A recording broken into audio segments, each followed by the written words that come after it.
Hi everyone, Scott here from BetterHealthGuy.com. Thanks for joining me for another Better Health Guy blogcast. Today's topic is empowering transformation. First, I want to say that everything in this discussion is for informational purposes only. No comments are intended to diagnose, treat, or cure any condition. Additionally, nothing in today's talk is intended to serve as medical advice or information to facilitate self-treatment. As always, please discuss any potential health-related decisions with your own personal medical authority. Today's guest is Leila Sun, also known as the Lyme Whisperer. I should note that today's interview is as much an exploration for me about Leila's work as it will be for you. We've spoken once previously, and I've gotten very good feedback from others about the work that she's done and wanted to explore it further. Leila's belief is that healing an unhappy heart or a sad soul is as paramount to healing from Lyme and rebuilding and restoring your physical body. I would agree with her. She empowers people to transform their emotional, spiritual, and physical wounds such that light can come from and transform our lives. She's passionate about guiding those with Lyme to help overcome fatigue, chronic pain, brain fog, emotional and spiritual challenges that come with Lyme disease. Her goal is to empower her clients to show up fully in their careers, their creativity, and their physical adventures in life. Leila herself had Lyme since the age of 15, and at that time, doctors had little to offer. In her 3-decade struggle with Lyme, she was schooled by her own experience to heal from Lyme disease. Welcome to the show, Leila. Thank you, Scott, for having me. Awesome. It's good to have you. So tell us a little about your personal experience with Lyme and what was it that drew you to the work that you're doing today in empowering people to transform their lives? Well, Scott, in a nutshell, I had lymphatic cancer in my 20s that I cured myself from. And then that was actually fairly easy using a macrobiotic diet, change in lifestyle. And that was great. Couple of years after lymphatic cancer, I started experiencing a tremendous amount of brain fog and severe fatigue that wouldn't go away. And the macrobiotic diet at that point did not help. And again, in a nutshell, I had Lyme disease twice in my 40s and recovered and healed myself pretty much on my own. Because at that time, there was really nobody out there who understood. My father took me to very prestigious physicians and specialists, and I was generally just sent home without a diagnosis and told a few times that it was all in my head at that point. But as most people with Lyme know, fatigue, brain fog, and pain was my norm since I was probably 10, 11, 12 years old. Yeah, I mean, it's such a sad story, and yet, as you and I talked about earlier, it's so common, and it's just sad that people experience this, but it's not an uncommon story. What would you say are some of the emotions that hold us back from really optimizing our health and realizing our full potential? I know in many people that I've spoken with in my own experience, struggles with things like not feeling worthy of wellness and not feeling that people deserve to be well. And both of those years ago certainly applied to me as well. And so I'm just interested in you working kind of in the mental, emotional realm. What are some of the common emotional threads that you see in people dealing with something like Lyme disease? Sure. Well, the common threads are, I think, like a lot of us have here on the planet. Not worthy, not good enough, not knowing how to, not worthy of self-love. We live in a culture, Scott, that does not promote emotional intelligence. And so with a lot of my clients, I end up doing a lot of cultivating emotional intelligence, their IQ. What are you feeling? What are your emotions throughout the day? What do you tell yourself? What are you feeling? What's going on? Most people don't even know. When I ask them to say, how do you feel about something? They can't even pull a feeling word. So the first thing we need to do is help people to understand their emotional body, that it's an incredible guidance system. It's here to tell you that something's not right or something is great. And we need to cultivate and have a relationship with this emotional body of ours instead of repressing and suppressing it and pushing it away. Yeah, that's very interesting. I think that makes a lot of sense, that probably many of us are very familiar with what's happening in our physical body, and yet the emotional body in many ways is somewhat uncharted territory for many of us. So Yeah. that's makes a lot of sense. I like to say, I live outside of Boulder, Colorado, and just in Western culture, we focus a lot on the physical body being really fit and in great shape, and we're really big on the mind here, the intellect and developing the intellect and being fit. And in the Eastern culture, they focus more on the heart and the spirit. And so somewhere in here, there needs to be some sort of balance and connection between everything, That makes total all of it. sense. Yeah, absolutely. I understand that you work from the outside in. So can you tell us a little about what that means in the context of your work and what's unique about your approach to health restoration? So working from the outside in is like peeling of the layers of the onion. So we need to peel off the physical toxins. We need to peel up the mental toxins, the emotional, the spiritual, and the energetic toxins. We need to open up and free the detox pathways that go along with all of those pieces there. It's not just about the physical body. There are layers within the physical body, absolutely, but there's also layers within the mind and the thoughts and the stories we tell ourselves and the emotions that we feed ourselves throughout the day. Absolutely. Absolutely. Very good. So I know from looking at your website, you're a medium, you're clairsentient, you're claircognizant. And so maybe for people that are listening that aren't really familiar with those terms, what do they mean and how do these gifts manifest for you? I've had these gifts since I was born, and it's taken me years to actually step into them and own them, Scott. And it was part of my healing from Lyme disease. I spent probably most of my life denying these gifts. I gave readings all the time to friends, but never really took it seriously. We don't live in a culture that takes it seriously. I had no mentor. I had no one to coach me. And so it took me a long time to understand what it was about. So part of my own personal healing with Lyme, again, was the physical, mental, emotional, but was also acknowledging the energetic and my gifts around this. So clairsentient means you feel something. Claircognizant means you just know it. And being a medium is you communicate with people from the other side. And I have some great stories about medium stories from clients that had passed over, not necessarily from Lyme, but other challenges. I tend to attract hardcore, very challenging cases. I tend to attract people who are sometimes often on the brink of transition. I'm comfortable with holding space for people to transition if that's what they choose and they want. It doesn't scare me. I enjoy it. And so and that's such a difficult, I've been present for a couple of people's passings, and it's just such a difficult, and maybe you don't see it as difficult, but it is a difficult and emotional process to see someone go through. And I've always really had a place in my heart for hospice workers because I've seen, the work that they do. It's so difficult, not only just from the aspect of the kinds of things physically they have to do to help someone, but just the kind of emotional maturity in a way that somebody has to really step up and do that kind of work every day. I mean, it's really amazing. Well, again, I think the difficulty for me comes in the lack of consciousness and the lack of understanding the death process and what it's about and what it requires. And that a lot of people don't look at their emotional work. They don't look at their spirituality or what they really believe in this life until the very end. And so it becomes very, very overwhelming for people to have to deal with all of these things at once because death can be an incredibly beautiful transition when done consciously with people who understand what's going on. So what's the downside of identifying with Lyme? And is it bad for people to say that they're a Limey? Of course, it's not good to identify you're Limey. So what happens is when you think these thoughts and then your body plugs into it emotionally, you create neural pathways. And so you set up these pathways in your body that are just geared. You literally create receptor sites that are going, Lyme, Lyme, Lyme. And then your body creates chemicals and just will continue to create an ongoing pattern of sickness, whether it's Lyme, whether it's the brain fog, whether it's the exhaustion or fatigue. Your body becomes habituated to feeling sick. It's almost like it becomes literally addicted to it.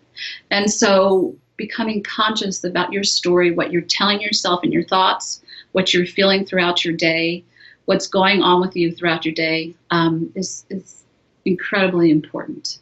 So I like to encourage my clients not to identify with Lyme, even though they have Lyme. And on one level, yes, it's absolutely very real. And I'm not here to deny that or get woo-woo or Louise Hayes you about anything. It's very real. But life is a paradox. So on the other side of that reality is that Lyme is here to encourage you and help you to grow, to see that you can use the situation as an opportunity to grow spiritually, which means you can victimize yourself as the limey and continue to create those neural pathways, or every time you feel like you're going down that poor me pathway, I'll never recover, you can choose in that moment, that second of consciousness, of witnessing that you have an opportunity to do that. You can start to create a complete new story. And as you know, Scott, your biography becomes your biology. Yeah, that's definitely powerful, and I would agree with you. I mean, having myself been now through Lyme and mold illness, I mean, I absolutely see the gifts and the messages that came out of it, and I wouldn't change it at this point. I mean, I'm a completely different person now as compared to before this all started, now almost 20 years ago, which is hard to imagine. But there are many good things that come out of it, and I wouldn't want those things to go away. So I definitely think it's important, to your point, to focus on the gifts and the messages, and not to be focused so much every day on the negative part. I know it's frightening. I've been there. Symptoms can be really dramatic and fear creating. And at the same time, I think it's important that we find what are the few things that we still have in our life that bring us joy, and then do more of those things, right? And try to do more of that when we can. Yeah, and also from my perspective, the way I see it is Lyme requires you to dig really deep. I mean, I've had severe addicts come in here who were able to override their mental, emotional pain. And the only thing that got them to do their mental, emotional, spiritual work was the pain of Lyme. It took them to their knees like nothing else. Wow. And so that's the beauty of it, because, Scott, once you heal the stories that we've been fed, and once you heal the emotions that no longer serve you, that oftentimes aren't really yours, it's an incredible liberation. So oftentimes I like to see Lyme disease as a spiritual initiation, without getting too much in the spiritual world. But it's a tremendous opportunity to recreate your life at this point from the inside out, to fully align with who it is you really are, what you really are meant to do and want to do in this life. Powerful. So very, very good. So I see a lot of clients. My clients who come to see me, they're really ready to transform. And once I can help them see the gift of this disease and give them hope and ask them, what are you going to do once you recover from Lyme? This starts building new neural pathways. There might be resistance, or that's never going to happen, and everything comes up to push it away. But it's part of the process that I do working with my Lyme clients, is help them realign and step into who they really, truly are in this world, and help them to be here to be of service. Scott, I deal with a lot of empaths, a lot of intuitives, and a lot of energy sensitives. And what I found is that a lot of them don't understand that that's who they are, because that's who they just came in as, and we only make up 15 to 20% of the population. As such, again, there's no mentoring and there's no coaching for extremely sensitive people. And I found that a lot of people end up using Lyme disease as a way to keep the world out. They don't do it consciously, of course, but it's almost a protection for them, until I can empower them to feel good about their emotional body and their mental body and their stories that they tell themselves. Then once we start empowering them on that level and peel those layers, then the physical healing starts to happen much more quickly. It happens much more rapidly. I would have to totally agree. I mean, I think there certainly are many of us who've been told over the years that the things we were experiencing were all in our head, and we just needed to go to a psychiatrist. Obviously, I don't think that's the case. But even if you look at certainly the kind of idea of, well, positive thinking and all of that stuff is important, and I think that it is. But even if we look at the stress that certain emotions create in the body, we look at fear, we look at anger, we look at those types of emotions, those are still stressful states for the physical body as well, in terms of creating cortisol and all of the impacts that the body has in terms of the immune system. So many things that are tied into our stress response, and emotions certainly are a significant piece of the type of stress that we experience. And so if we can shift away from being in that constant sympathetic overdrive stress state to a more calm parasympathetic state, I think that aligns really well with what you were just saying about setting the stage then for you to have a much better journey in terms of the physical healing. And Scott, well, what creates that stress for people? A lot of the clients that I work with are creatives, energy sensitives who are not creating. They're not using their creative energies. They're intuitives who are not, they don't have a venue or way to express it, or they have family members who think it's woo-woo or out there. And if you are an energy sensitive, an empath, and you are not expressing and giving your gifts to the world, or at least utilizing them and honoring them, embracing them, instead of feeling like a freak or strange or, not from this planet or this world, that causes a tremendous amount of stress. So again, absolutely, working with that stress piece is huge. Getting to the bottom of why this person is so stressed out. Many people are not happy living in this world the way it's going. We're living in a time of history where there's more physical toxins, more negative toxins in the stories that we're being told about the world, more emotional toxins that we're being fed. I mean, there's just an imprint of fear and anxiety on the planet everywhere we go. And so it's more important than ever to really dig deep, go within, reconnect, get really deeply connected, get firmly rooted. Yeah, absolutely. And connect with who we are again, and find a way to express that, because that's going to reduce the cortisol response. That's going to make your body, a lot of times stress is there and we don't heal because we don't feel safe and secure. So that's another theme that comes up with a lot of clients, is this issue of feeling safe in the world, feeling safe in their body, feeling safe in the stories they've been told about where we live, feeling safe and stepping out, doing what they want to do with their life. And so again, getting to the bottom of those pieces with people, I have found, is incredibly critical. When I first started doing this, it felt counterintuitive, and I started to really kind of question myself, thinking, gosh, is this really the right way to go? I mean, I should just be going after that Lyme and hammering it, blah, blah, blah, and removing the toxins and building them.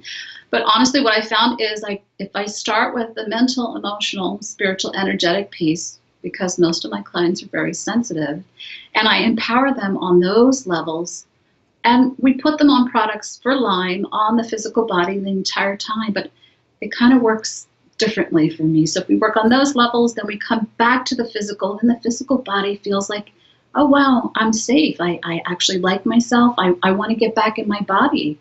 I want to be grounded. I actually want to be here now. And so that is kind of sums up a little bit of the work I do.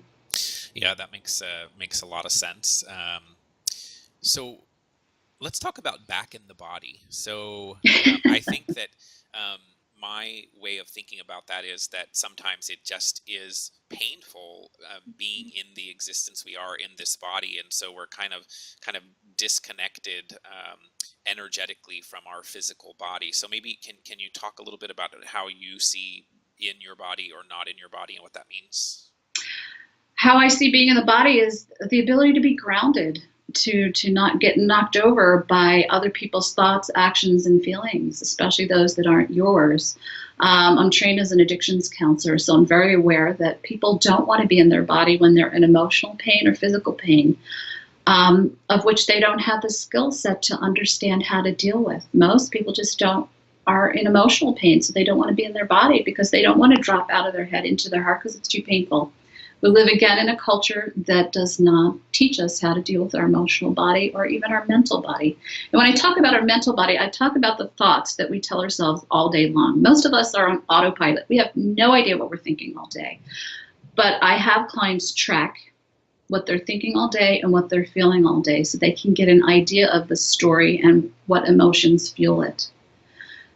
Once they start to do that, then they can start to get back into their body. They can be present with who they are. They can become aligned. They can become centered. They can feel safe. Does that answer your question? Yes. Absolutely. Yeah, this is fantastic. So I think it's interesting in my observation as well over the years. I think many people with Lyme tend to be the type A personalities that are perfectionists. So I think there certainly are a number of us that had things in the emotional, mental realm that may have set the stage for Lyme. Mm-hmm. But maybe there are some people that they didn't have significant emotional things prior. And then what I would say is going through something like Lyme in and of itself is a trauma. And I think then leads us to a place that we then have to still do some emotional, mental work to really move forward. So whether the trauma or the emotional challenges that we had happen before Lyme, or maybe in some cases they're the result of Lyme, from my perspective at least, doing some mental, emotional emotional work and work in that realm is really critical for really anyone with something like Lyme disease to optimize their journey. And I'm just wondering if you agree with that or what your thoughts are. That's my primary focus, Scott, would be on that work right there. Okay. Absolutely the Lyme physical body piece and all that goes with it. But my primary focus is on the psychospiritual and or the mental emotional piece. And I just want to respond to what you said about the type A, because I really question sometimes how many people that I work with are really type A, or they were pushed into the type A based on emotional trauma growing up. So it might not really be indicative of who they are. I think it was perhaps a comfortable way of compensating with a life and a world that they didn't understand, and it was a safe vessel to be in this world in. And I'm not saying that's the case for everyone, but I at this point in my practice, I would definitely question how many people are truly type A's out there, or just trying to. A lot of the type A's they spend a lot of time and energy overriding their emotional body and their mental body. And I always joke with them, and I just say, you can't do your emotional work in your head. Yeah, and it's interesting. I mean, I never thought of that, but I think that maybe some of us who are type A's, maybe it was an adaptation to be able to control things in some way, to be able to be really good at something, get a lot done, and so we felt like, oh, great, this is an area we can control, and there's kind of structure to it, and it's a really interesting observation that you just made. I think that makes a lot of sense. Maybe some of us weren't intended to be type A's, and yet exactly life and situations that felt more comfortable, possibly.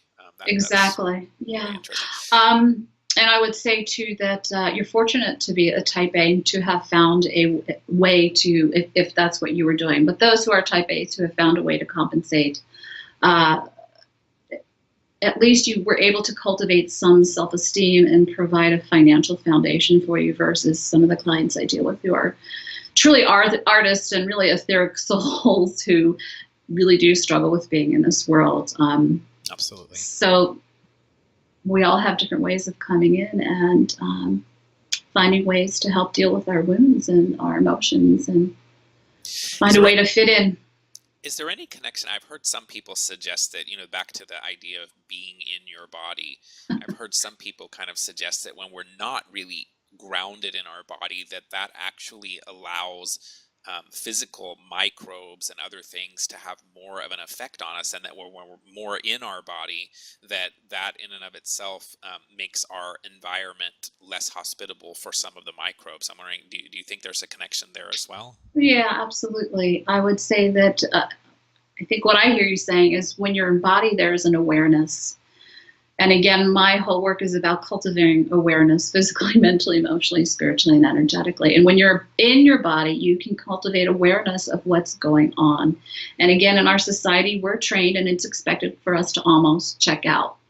And we check out by overworking, overeating, overdoing, overthinking, drugs, alcohol. I live in Colorado, so the use of marijuana, or the misuse of recreational marijuana versus medicinal, is rampant. Even ayahuasca. I mean, I have clients who are using ayahuasca monthly or every 2 weeks and flying all over the planet looking for the latest ayahuasca, the African version, etc. At what point do we stop and just make peace with ourselves? And at what point do we stop looking outside of ourselves for the answers? At what point do we actually feel safe enough to come home into our body and make peace with who we are, where we are, doing what we are?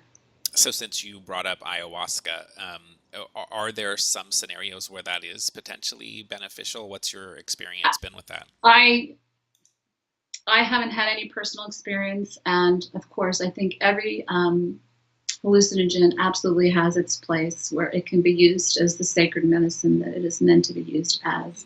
Okay. I just see it being overused and for recreational reasons under the guises of spiritual insight. And I've had many clients who've done it 24, 30 times, and they're not able to get in their body, and they're still searching and they're still looking. So okay.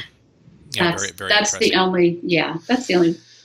So Let's talk about some of the components of what you call your signature Lyme program, and maybe we can just get a couple of, a few sentences or comments on some of these different tools that you use. So I know you incorporate a lot of things beyond the emotional work, which is your focus, but I know you're kind of very holistic in how you approach this. So let's talk about muscle testing. How do you use muscle testing in your work? Everyone that I see comes in and I do an organ scan and I use a Lyme vial test kit. And I do what's the word that I want to use here? I do an energetic resonance for those pieces there.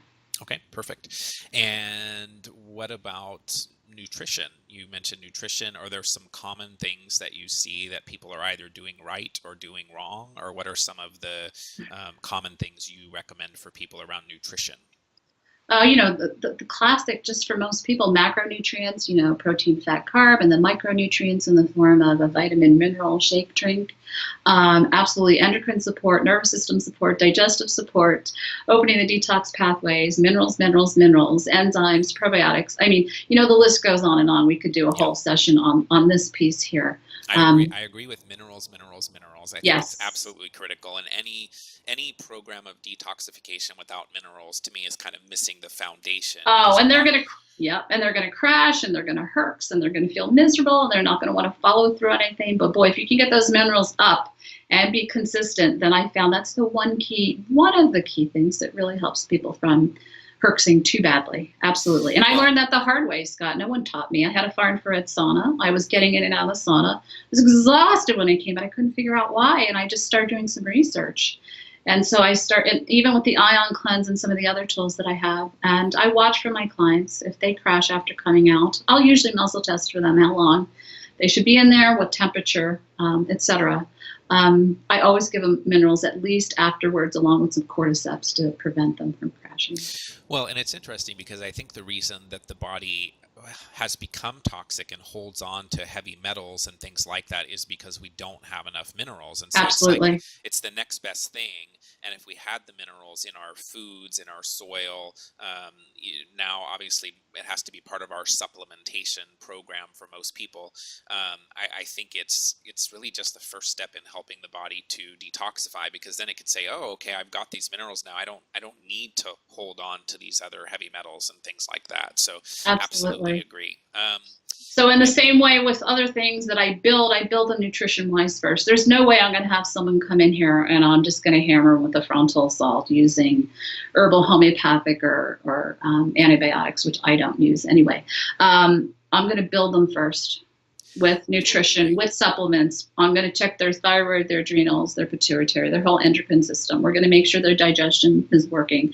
In terms of nutrition, I'm big on potassium broth, bone broths, some fermented foods if they can handle it. It's so different for everyone that comes in here. I have a lot of clients who are very savvy.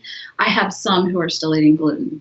So it just runs the gamut. It's a huge educational piece, and part of my program includes recipes. One of my favorite things to use is superfoods. I love the cordyceps, the reishi, the astragalus. I make a lot of herbal superfood elixirs, and I'm just, I make raw chocolate. And when I make the raw chocolate, I'll add vitamin mineral powder drink, green powder drink, bee pollen, cordyceps, reishi, hemp seed. And so it's actually, it's delightful. It's chocolate. It's the woman's fifth food group. How about chaga? I love chaga. Very bitter. I love chaga. I have chaga and chocolate can be pretty good. Chaga and chocolate are awesome. I have some chaga here that a friend just gifted me with from Canada. So yeah, but it goes into nutrition and food, and there needs to be some joy in life. So I do herbal elixirs and I do raw chocolates for my clients, and it's not just raw chocolate. I mean, cacao is powerful. The superfoods give people a taste of nutrition, and I really feel like superfoods. They're super. They're super. They connect you directly to the divine. I mean, if you open up those tablets and put reishi mushroom right on your tongue and you just work with it and you're quiet in your body, you sit still, boy, you can feel everything just firing up. Awesome. That was a tangent. Years ago, was listening to a lecture from Dr. Christine Gedrick, and she was talking about how she had her patients do something called a power shake. And so Uh-huh. I implemented that a few years ago, where you've got, some kind of protein, in my case, a pea and rice protein, healthy fats. I put in different minerals like zinc and magnesium and silica, a whole host of different things. And it actually tastes fantastic. I mean, I wake up and I'm like, I want my power drink. And it actually really helps. I mean, I feel much Yes, stronger. I have more muscle, just from giving your body the fats and the proteins and the things that it really needs. it's huge. Yeah, I absolutely It's agree. huge. And I take people up into my kitchen and I show them how to make green drinks. I show them how to juice, and I show them how to make these shakes. And it really rocks their worlds. It's foundational. We'll have to do another blogcast someday where we go into your kitchen. I would love to do that, because I think you could tell I'm really passionate about it. I'd love to turn people onto really healthy, fun, delicious tasting food. Perfect. Because I know it's been part of my own journey. And yeah, absolutely, that'd be fun. So I know you mentioned you do some antimicrobials, so Yeah. not antibiotics, but more natural things. We talked about some of the mushrooms and things, which I think of as immune support and thus somewhat antimicrobial, but any comments or specific types of antimicrobials that you like to use with your clients? Depending on where they're at, I like to start with the homeopathics and build their systems gently, and then I'll go into the herbals. Some clients need the antibiotics, and if that's the case, then I refer them out. And I have a couple other tools that that are more controversial that I really love to use that I don't want to bring up here. Perfect.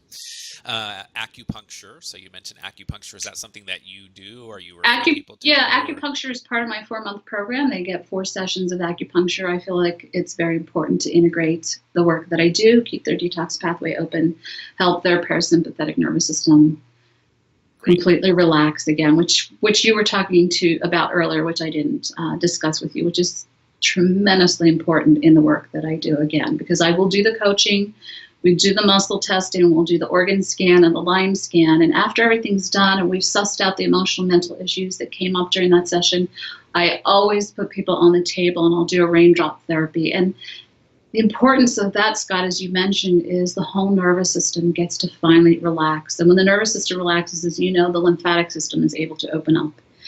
And that's when clients start to process psychologically, mentally, emotionally, and on all levels. They integrate. They don't do it in their head. They access the wisdom of their body. And it's magical what happens on that table for about an hour with the oils, with the energy work. I use a lot of Ho'oponopono prayer on people while I'm working on them. I will have them consciously set their intentions so that they don't feel powerless, so that they are part of this process. I'm not here healing them. I am here empowering them to transform their own lives. I'm here to give them the tools to empower themselves. So I'm always educating people about what I'm doing and why. I'm always sending out links to recipes. I'm always sending out links to resources explaining why these different pieces are going to benefit them. And it takes a while.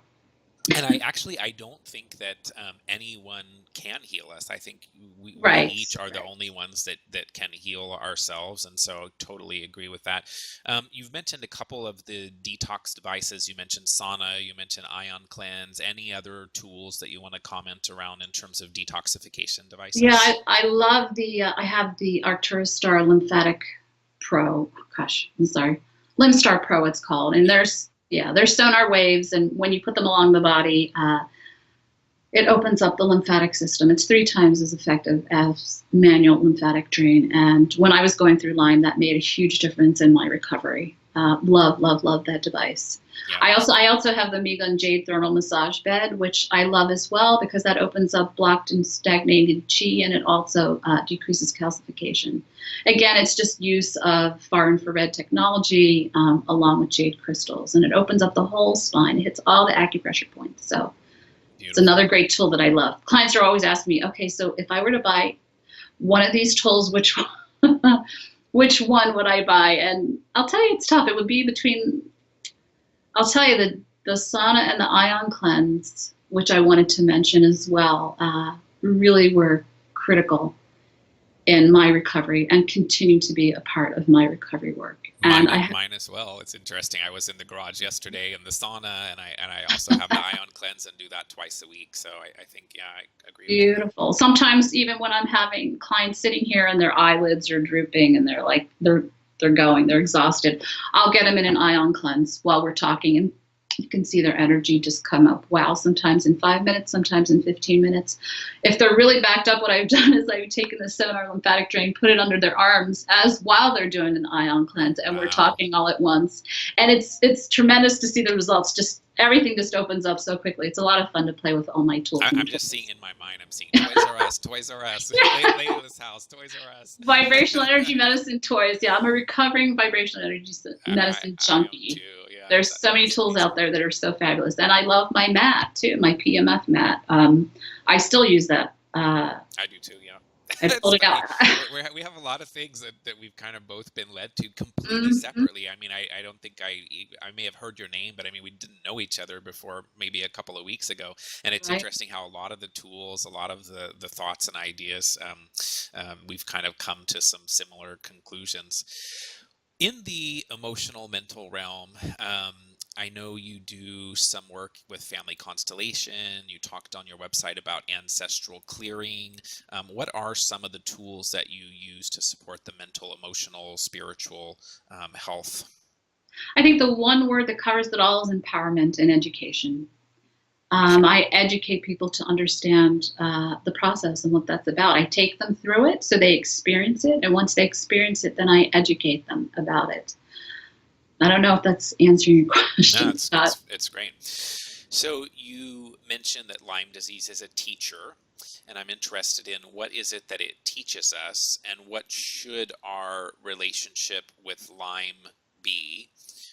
And then maybe thinking about what is the life force of Lyme and how do we kind of shift it? Do we need to get to a place where we say it's okay to offer hospice to these microbes, or should we approach it from a perspective of we really need to kind of banish them to get back to a better place? So what does it teach us, and then what is our relationship with it from your perspective?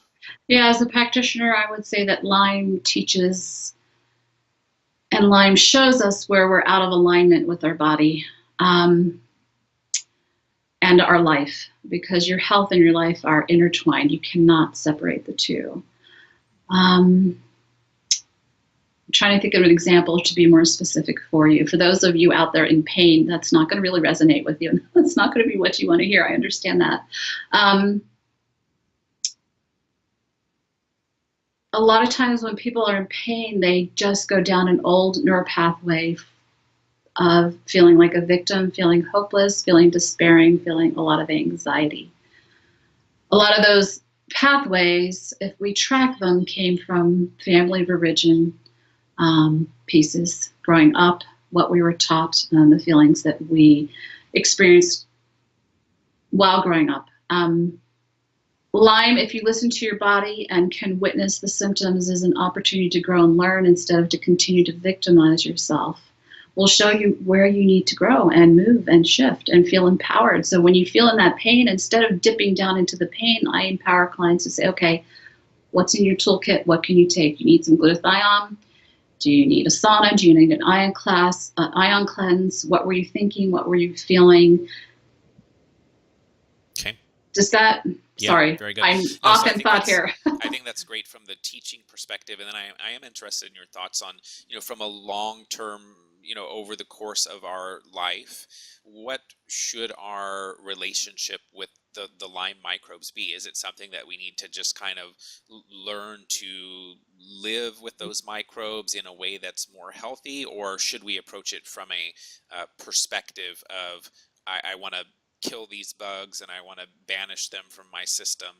Any thoughts about our relationship to the microbes? Yeah, as long as they're not wreaking complete and utter havoc in your life And as long as you have reached a certain level of where your symptoms are almost all gone or completely gone, I think there needs to be a certain amount of peace made with them. The allopathic model, again, is to banish, repel, kill, get rid of them. It's a very heroic measure. It's a frontal attack. It's very masculine in the worst sense of the masculine, not in the healthy sense of the masculine. My perspective from as a woman and just who I came in and who I am is to cultivate compassion, is to make peace, is to understand that these microbes have a life force. They don't want to die just as much as this plant doesn't want to die, or the rabbit outside, or you or I don't want to die. There is resistance that's going to come up when you do try to get rid of it.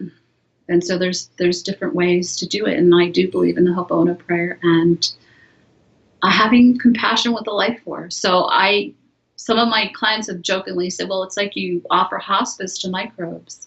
And I had to crack up, because when people are on the table, once my client has fully understood very consciously why this disease came into their life, has made changes around it, have centered and aligned with who they are and actively moving forward, and are, 75% through the physical piece, when I get them on the table, then I literally start working with the microbial pieces in the body energetically with my hands. And I literally have conversations with the life force. The Dalai Lama will tell you everything has a life force. And so in the past, I have banished them, and that worked for a little while. And in the past, I've sent them off to the light, and that worked for a little while. What I have found that sustains and keeps the energetic piece of the microbial load out is having conversation and dialogue and coaching the energetic pieces of the microbes, having compassion for them, giving them thanks for leaving, telling them you can go now, your job is done, and we appreciate you. Interesting. Yeah, and I think a lot of people do approach Lyme with an idea of, I can kill my way back to health and boy. kill. Yeah. And I think what I've realized from, working with a lot of people over the years and my own journey is, I don't think the microbes are really the thing that are creating the illness or even the symptoms. And by that, I mean, I think there's just as many people out there in the world that have the same Borrelia, Bartonella, Babesia, all those things, and they've never one day identified as a sick person. They're out playing football and soccer and all these other things. But for some of us, it's how our immune systems kind of respond to the bugs, that there's kind of an overreaction to them, that it creates inflammation. It's our, levels of toxicity, both physical toxins and the mental, emotional things. I think there's so many pieces, and I do think the bugs are a piece of that. But even in, Dr. Klinghart's work, and he's been one of my mentors now for over a decade, the responding to the microbes is actually the fourth thing on his list of four things that he does to kind of approach getting someone well. It's not the first thing. Absolutely. So I think we have to kind of step out of the idea that we're in a battle every minute of the day. From a perspective of Lyme, because I think that then sets the whole, the battle is the emotional piece and the cortisol piece, which affects the immune system, which is just kind of this cycle that's really hard to get out of. So I know you have a couple of different programs that you offer people. So tell us a little bit, what's the Highly Sensitive Warrior program, and who's that intended for? Yeah, the Highly Sensitive Warrior program is for the empath, the intuitive, and the energy sensitive who either has Lyme or doesn't have Lyme, or has come through my Lyme program and now is ready to really fully step into and work with what it means to be an empath and integrate it into their life and to deal with what that looks like. And so, we'll get into their astrology. We'll look at their weak points, their strong points, why they came here. We'll look into their numerology. I will do readings for them. I'll give you an example. I had a woman recently who ran through it who was an acupuncturist, who was also a medium, and she felt very uncomfortable with other people coming in and giving her messages for her clients. There's a lot of stigma attached. She didn't know if she wanted to integrate it into her practice. So we spent 4 months actually creating a program and a package for her clients who were interested in her work as a medium, and helped her integrate it into her acupuncture work. Beautiful. She also was very intuitive about physical issues going on with the people. So again, I helped her. I empowered her to see what her strengths are, where her weaknesses are, where she needed to work. We worked through her fears about the stigma that comes with owning being an intuitive and an empath. And she's now very happily doing her work and has That's awesome. found a program and a way to integrate it into her life. So that's my highly sensitive warrior program. Okay, It's awesome. for those, especially it focuses on those who are so energy sensitive and so sensitive to other people and what they think about them that they can't step into the world. So I help them learn how to cope with their energy sensitivity. Excellent. So for those people that are dealing with Lyme, I understand you have a Transform Lyme program. And so I saw on your website where you kind of break it up into the physical, mental, emotional, energetic, and spiritual outcomes. And so maybe you can tell us a little bit about what are some of the goals of that program and what are some of the outcomes on those levels that people might expect to experience or manifest. Reduction in pain, brain fog, healing of immune system, understanding how to cook food, understanding Lyme disease more. Then we work on the mental, emotional. So without looking at my website, I can't think of all the bullet points right now, Scott. But I transform people from the outside in and then from the inside out. And tell us a little bit about like the duration of that program. How do people kind of interact with you? What do you do with them? I have a 4-month program and I have a 6-month program. And within that, I have in-person program and I have a distance program. And I love my distance program as much as my in-person program. Of course, if you do the in-person, you have the raindrop therapy and the energy work and all the detox tools. The distance program, most of my people either have an ion cleanse or far infrared sun, or they have access to it. Some of them have worked with Lyme doctors, some of them have not. So I'm in there just helping them to tweak their program, helping them to go to doctor's appointments. Again, a lot of my clients are empaths, and they're living with narcissistic family members, spouses, etc., who don't support them. They're financially dependent on people they don't want to be dependent on. So I really help them work through those issues, as well as they have email and phone access to me. So there's a lot of hand-holding that goes on for the first 5 to 6 weeks till we develop rapport. They can trust. We do a lot of tweaking their program in terms of what to take.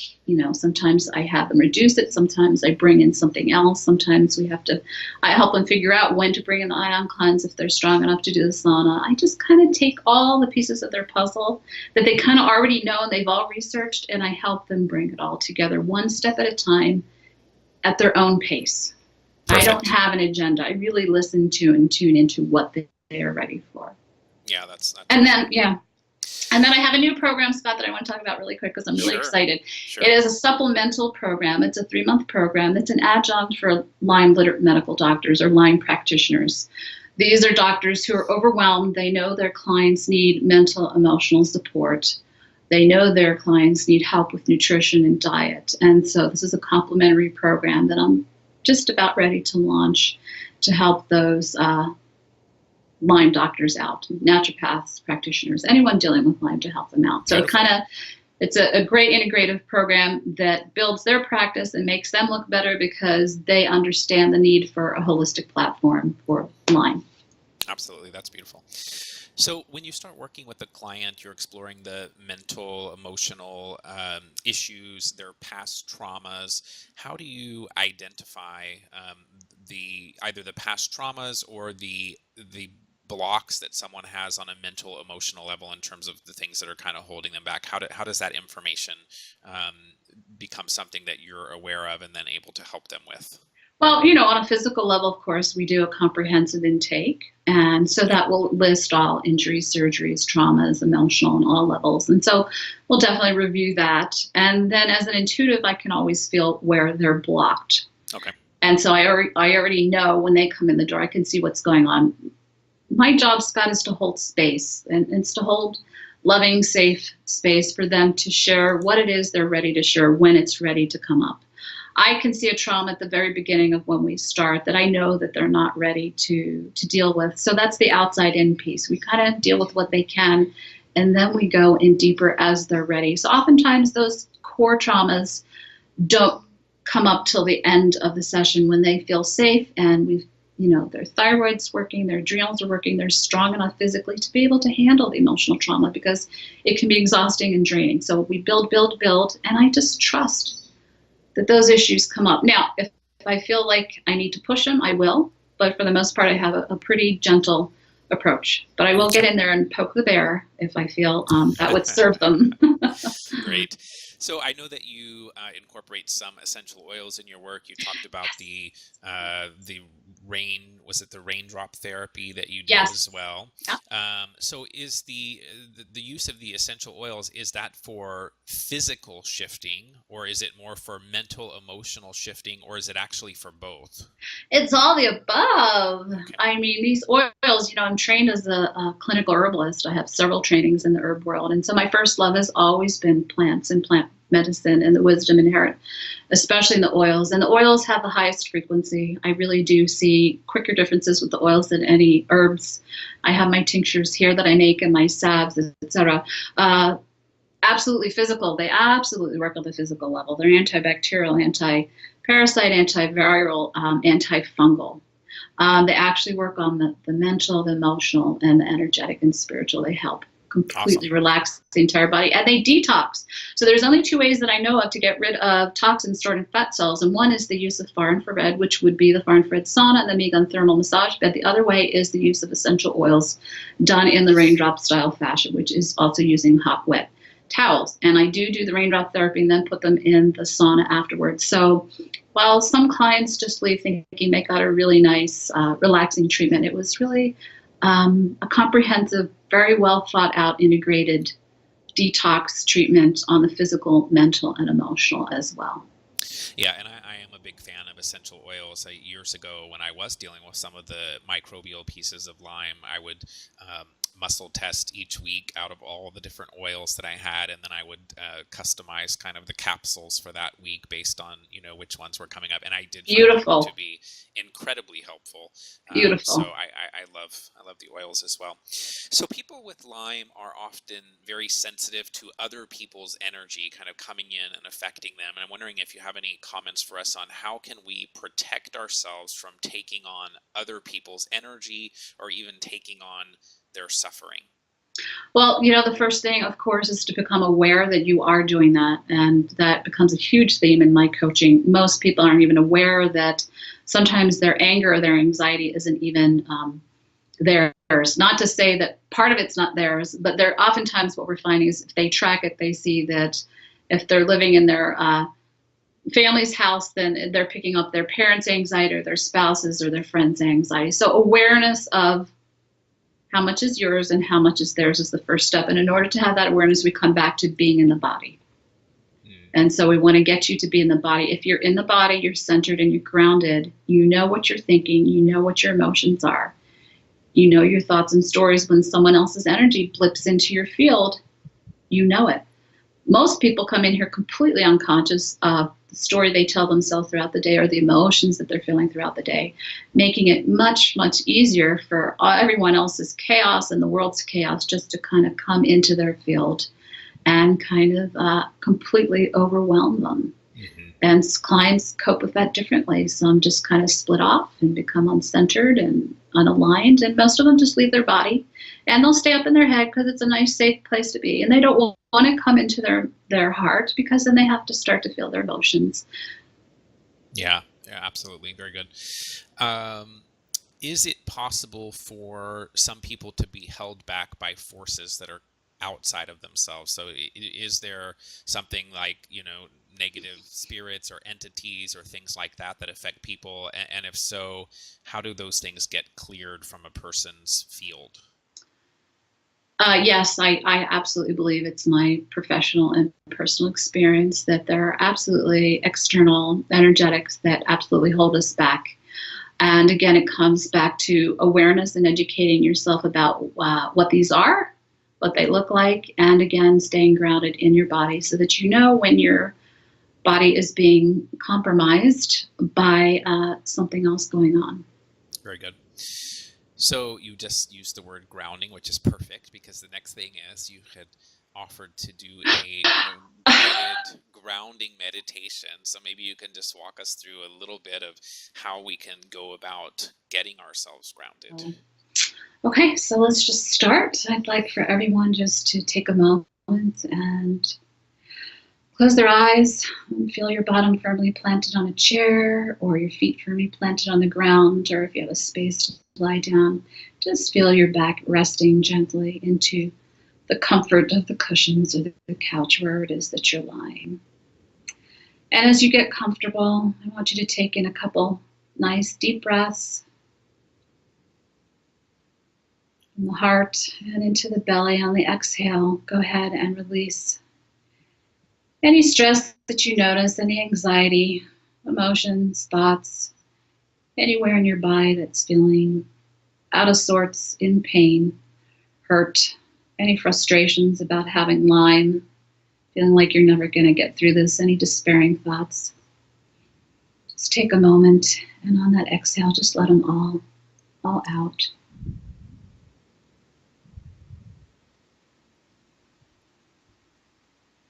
And just give your mind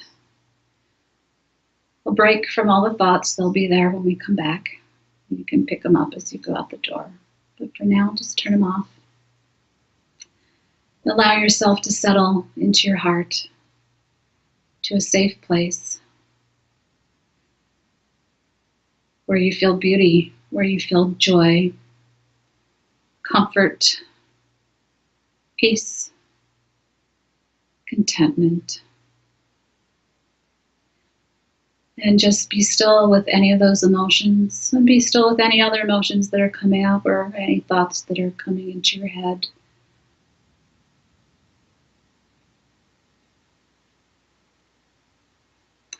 Then I want you to reach above your crown chakra, about 2 feet above your head, and I want you to tap into the light.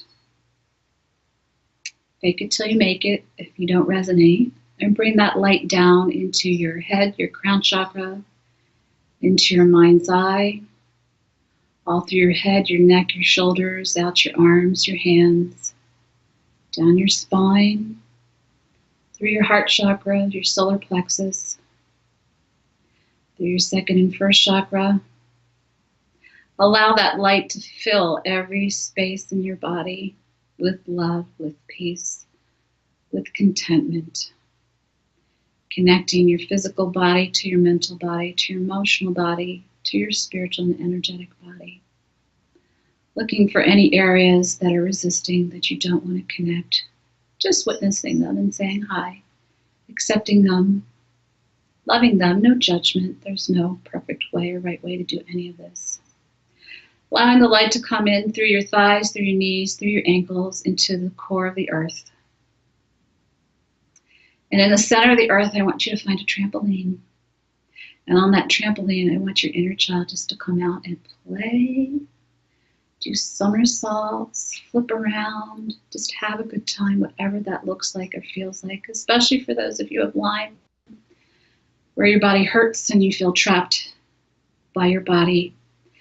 Give yourself a moment to go on that trampoline and just allow your inner child, that part of you, that etheric part of you that can go down there and just play. The importance of this being able to feel what it's like to feel free and safe and joyful again. And when you're done playing, I want you to bring that energy of grounding from the core of the earth and of the light up through the soles of your feet, up and out through your heart, and let it just sit in your heart for a moment. Taking in a couple deep breaths.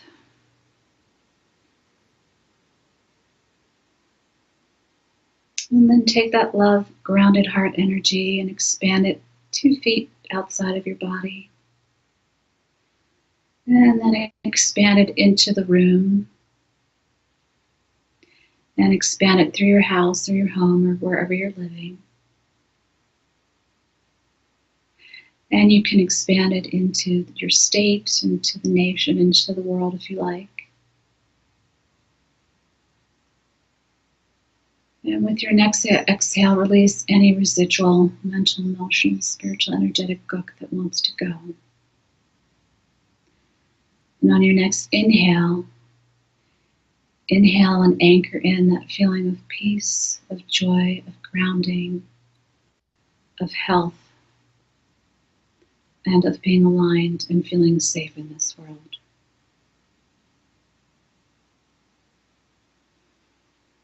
And so it is. Aha. Okay. Thank Yeah. you. Wow. Thank you. That was great. Now I'm very, very relaxed. Oh, great. Beautiful. I am too. Now I have to say, I wasn't sure, and people will see me on the video when you said reach above your head. I wasn't sure if that was physically reaching or just in my mind's eye, because I was reaching. Good to know. And you know what? It doesn't matter, because if you were reaching, that works. And if you were just visualizing reaching, that works. No right way to do it. Awesome. Yeah, Thanks for sharing that. So as we wrap up, any other pearls or last comments that you'd like to share with people that are listening?